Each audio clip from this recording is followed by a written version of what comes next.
Welcome children. आज की worksheet number 37 गति। आज हम गति के समीकरण के बारे में पढ़ेंगे। तो बच्चों, जब कोई वस्तु सीधी रेखा में एक समान त्वरण से चलती है तो एक निश्चित समय अंतराल में उसके वेग, गति के दौरान त्वरण व उसके द्वारा तय की गई दूरी के बीच के संबंधों को गति के समीकरणों द्वारा जाना जाता है।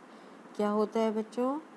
जब कोई वस्तु सीधी रेखा में एक समान त्वरण से चलती है, एक समान त्वरण यानी वेग परिवर्तन की दर समान होती है, तो एक निश्चित समय अंतराल में उसके वेग में, गति के दौरान त्वरण में, उसके द्वारा तय की गई दूरी में जो संबंध स्थापित करते हैं, ऐसे समीकरणों को हम गति के समीकरण कहते हैं।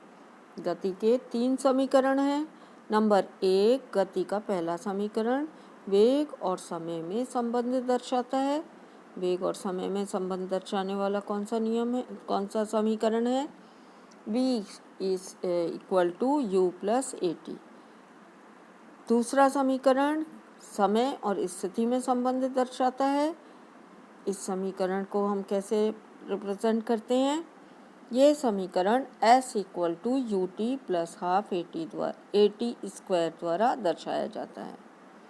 गति का तीसरा समीकरण वेग और स्थिति में संबंध दिखाता है, और ये समीकरण कौन सा है?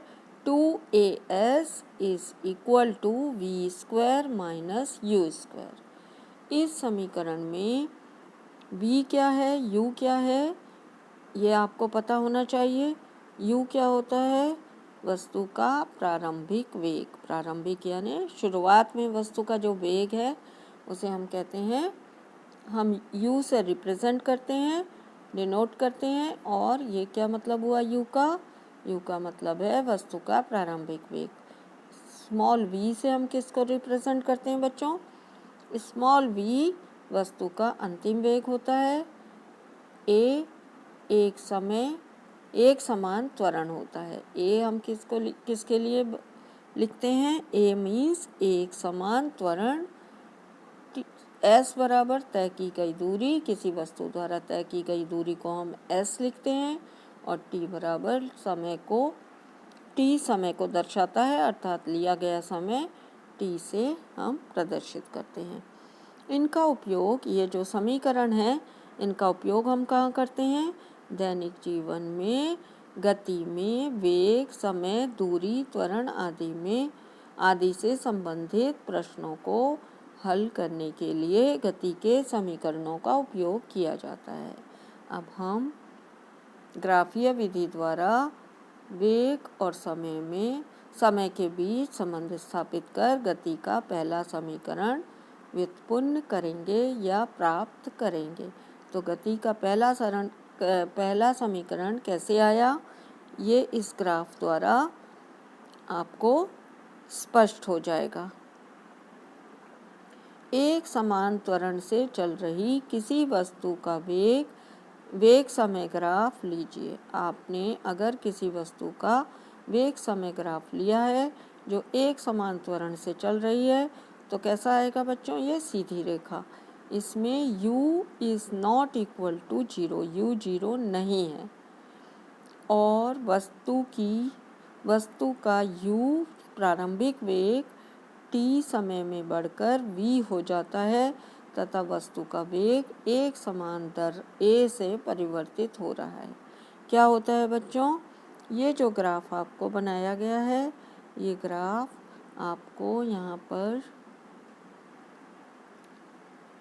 बनाकर मैं आपको समझा रही हूँ कैसे ये ग्राफ कैसे बना हुआ है। यहाँ पर y एक्सिस है, यहाँ पर x एक्सिस है, 2 एक्सिस बनाएंगे हम। ये x है और ये ऊपर वाली y है। y जो है वो वेलोसिटी को या वेग को रिप्रेजेंट कर रही है। ये वेग लिखेंगे हम यहाँ पर, ये वेग को दर्शाती है। और ये किसको दर्शा रही है बच्चों? समय को।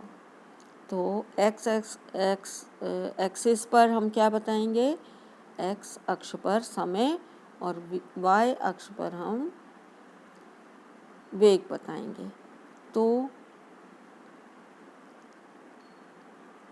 यहाँ पर कोई बिंदु ए, अगर यहाँ पर एक बिंदु ए है और इसको हम ओ से डिनोट कर रहे हैं, तो ए में क्या है, ए पर एक गाड़ी जो यू वेग से चल रही है, अब इसका वेग बढ़कर क्या हो जाता है बच्चों, वी।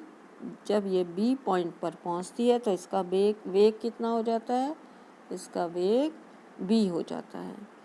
हमें क्या करना है, वेग निकालने के लिए हम क्या करेंगे, बी पॉइंट से एक लंबवत रेखा एक्स अक्ष पर डालेंगे और एक लंबवत रेखा वाई अक्ष पर डालेंगे। तो जो हमने एक्स अक्ष पर डाली है ये सी पर मिलती है और जो हमने वाई अक्ष पर डाली है ये किस पे मिलती है, ई पर मिलती है। अब हम ए से एक लंबवत रेखा बी सी पर डालेंगे। बी सी पर जो हम लंबवत रेखा, बी सी पर ए से जो हमने लंबवत रेखा डाली है उसको हम नाम देंगे डी। अब यहाँ पर ए और ओ ये वाली दूरी क्या रिप्रेजेंट करती है, यू प्रारंभिक वेग, जबकि बी सी ये क्या रिप्रेजेंट करता है बच्चों, वी अंतिम वेग। और वेग में परिवर्तन कितना आएगा, वेग में परिवर्तन आएगा बी डी, ये वेग परिवर्तन है। यहाँ पर ये वी है, ये यू है और जो हमने वाई एक्स पर लिया है ओ सी, ये क्या रिप्रेजेंट कर रहा है, समय टी के रूप में रिप्रेजेंट कर रहा है। अब हम यहाँ पर इससे हमने निष्कर्ष क्या निकाला, इससे हम निष्कर्ष निकालेंगे कि जो u है वो क्या है हमारा, कौन सी लाइन प्रेजेंट कर रही है, u बराबर हो गया हमारा ओ ए। ओ ए क्या प्रदर्शित कर रहा है, u को, प्रारंभिक वेग को। बी सी क्या प्रेजेंट कर रही है, v अंतिम वेग को कौन दर्शा रही है, बी सी। और t कौन दर्शा रहा है, ओ सी। तो t दर्शाने वाली जो लाइन है वो है ओ सी। ये हमें क्लियर हो गया। इसके बाद हम बी डी निकालेंगे। बी डी क्या है बच्चों, बी डी है वेग में परिवर्तन। तो वेग में परिवर्तन क्या है, बी डी। तो बी डी बराबर क्या हो सकता है बच्चों, बी डी बराबर होगा, यहाँ पर हम लिखेंगे बी डी बराबर क्या आएगा, बी डी बराबर आएगा B C minus C D. अगर बी सी जो पूरी लाइन है, इस बी सी में से, बी सी कहाँ पर है, ये बी सी में से आप बी डी को माइनस कर देंगे तो क्या बन जाएगा, या सी डी को माइनस कर देंगे बी सी में से सी डी को, तो हमारे पास वेग परिवर्तन आ जाएगा बी डी। बी डी क्या है, वेग परिवर्तन, B C minus C D. तो B C minus C D कर दिया हमने, यह आ गया हमारे पास बी डी। अब बी सी क्या हो जाएगा, अगर हम बी सी को यहाँ पर रख दें, बी सी इसका मतलब होगा, बी सी का मतलब हो जाएगा B D plus C D. और सी डी को हम क्या लिख सकते हैं, सी डी ओ ए के बराबर है, इसलिए सी डी को हम लिख सकते हैं, इसी को हम बी डी प्लस ओ ए। ओ ए क्या रिप्रेजेंट करता है बच्चों, तो बी सी बराबर क्या आ गया, बी सी बराबर आ जाएगा आपका, ओ ए से हम यू रिप्रेजेंट करते हैं तो ये आ जाएगा आपका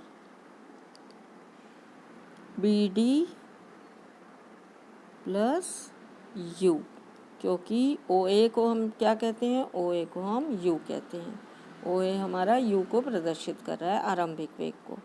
तो हमने बी सी बराबर क्या रख दिया, और बी सी से हम क्या रिप्रेजेंट कर रहे हैं, वी, तो ये हो जाएगा वी बराबर बी डी प्लस यू। ये आपकी इक्वेशन आ जाएगी।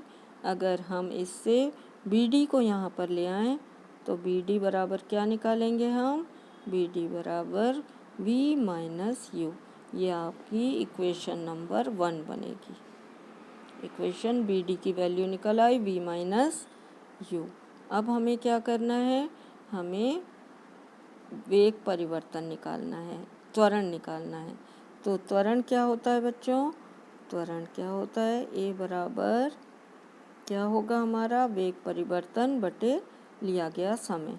तो वेग परिवर्तन कैसे निकालेंगे हम, वेग परिवर्तन बटे में लिया गया समय, तो समय लिख देंगे। ये होता है आपका एक्सीलरेशन या त्वरण। तो वेग परिवर्तन कितना हो रहा है, ये बराबर हो रहा है आपका B D upon A D बराबर B D upon O C, क्योंकि ओ सी और ए डी जो हैं वो आपस में बराबर हैं। B D upon A D कहाँ पर है बच्चों, B D upon A D है यहाँ पर, बी डी, ये बी डी है और ए डी कौन सा है, ए डी।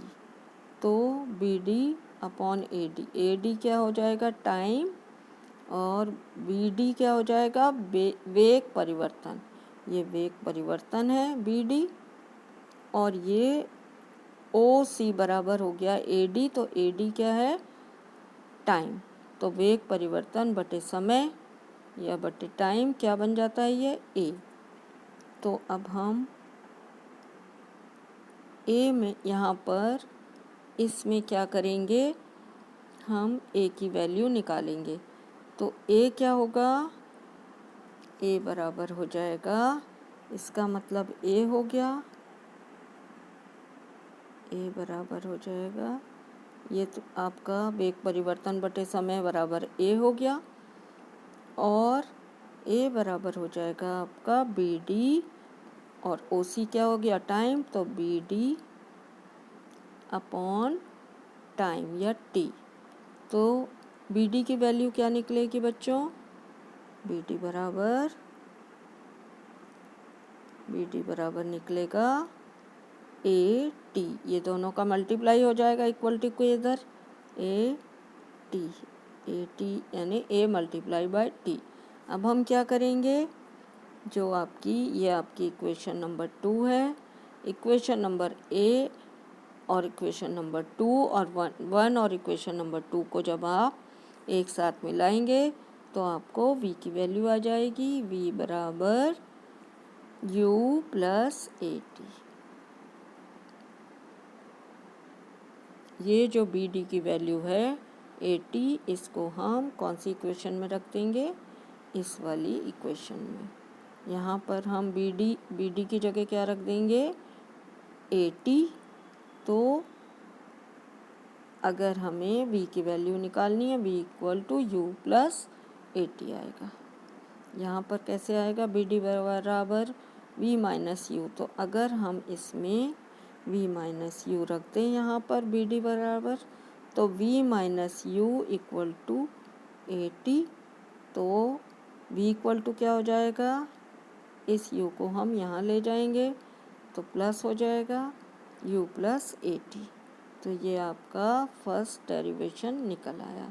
इसी प्रकार हम सेकंड डेरिवेशन भी निकाल सकते हैं।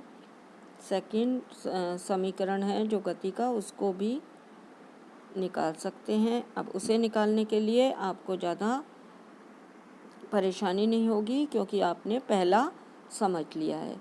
ग्राफीय विधि द्वारा समय एवं स्थिति के बीच संबंध स्थापित कर गति का दूसरा समीकरण व्युत्पन्न करना। दूसरा हम कैसे करेंगे, एक समान त्वरण से चल रही किसी वस्तु का वेग समय ग्राफ लीजिए। इसमें u is not equal to 0, u जो है वो 0 नहीं है आरंभिक चाल, और वस्तु का u प्रारंभिक वेग t समय से बढ़कर v हो जाता है।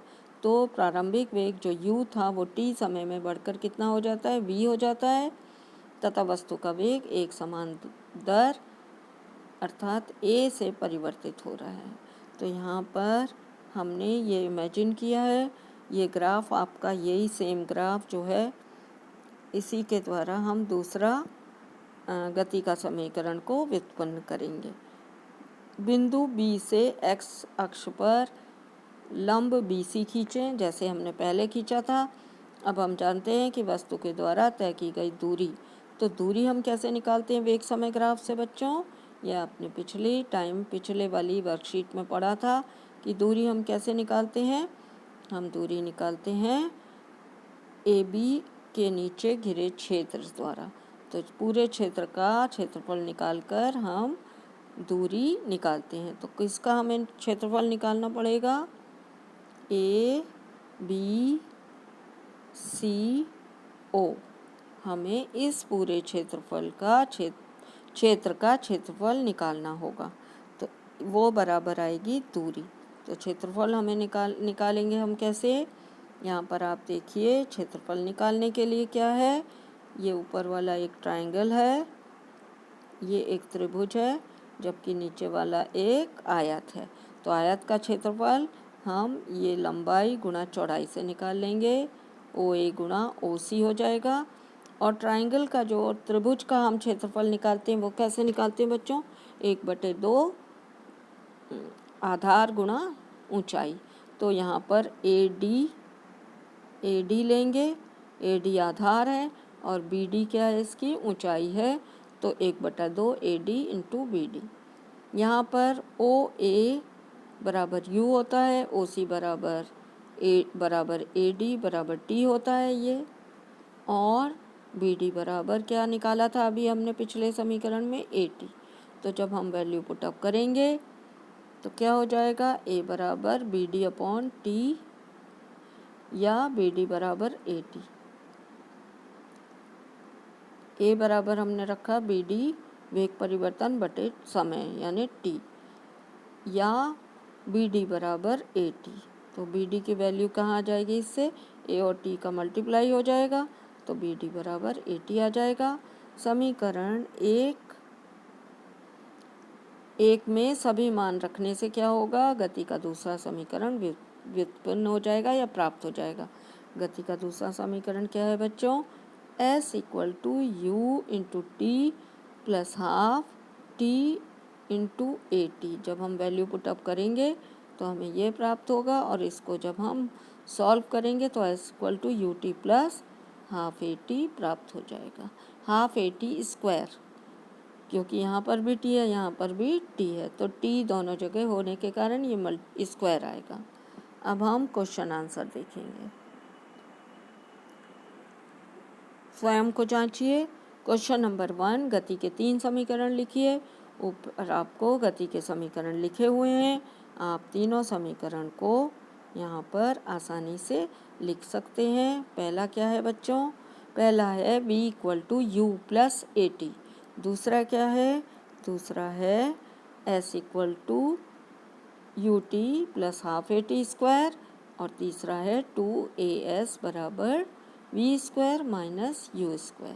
तो आपको 3 समीकरण लिख देने हैं। क्वेश्चन नंबर 2 में आपसे पूछा गया है, गति के पहले समीकरण को वेग समय ग्राफ की मदद से व्युत्पन्न कीजिए। जो अभी आपने वेग समय ग्राफ की मदद से इसे व्युत्पन्न किया था, डेरिवेशन लिखा था, वो पूरा इसमें लिख देना है आपको। क्वेश्चन नंबर 3, गति के समीकरण में V, U, S, T व A क्या निरूपित करते हैं? तो V अंतिम चाल है, वस्तु की अंतिम चाल V, प्रारंभिक चाल U, S क्या है बच्चों? दूरी, तय की गई दूरी को हम S से डिनोट करते हैं। T क्या है? समय। और A क्या दर्शाता है? A निरूपित करता है त्वरण, एक समान त्वरण। क्वेश्चन नंबर 4, कोई कार एक समान रूप से 1 मीटर प्रति सेकंड स्क्वायर से त्वरित होकर 5 सेकंड में 5 मीटर प्रति सेकंड से 10 मीटर प्रति सेकंड की चाल प्राप्त करती है, उतने समय में कार के द्वारा तय की गई दूरी ज्ञात कीजिए। क्या ज्ञात करना है बच्चों आपको? दूरी। तो दूरी ज्ञात करने के लिए आप क्या करेंगे? पहले लिखेंगे दिया है, क्या क्या दिया है आपको? नंबर 1 पर आपको दिया है त्वरण यानी ए बराबर दिया है 1 मीटर प्रति सेकंड स्क्वायर। इसके अलावा आपको टी दिया है, टी दिया है 5 सेकंड। इसके अलावा आपको आरंभिक वेग दिया है 5 मीटर प्रति सेकंड। उसके अलावा आपको क्या दिया है बच्चों? v दिया हुआ है, v की वैल्यू दी हुई है 10 मीटर प्रति second.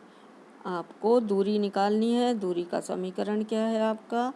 s equal to u t plus half a t square, ये आपका समीकरण है।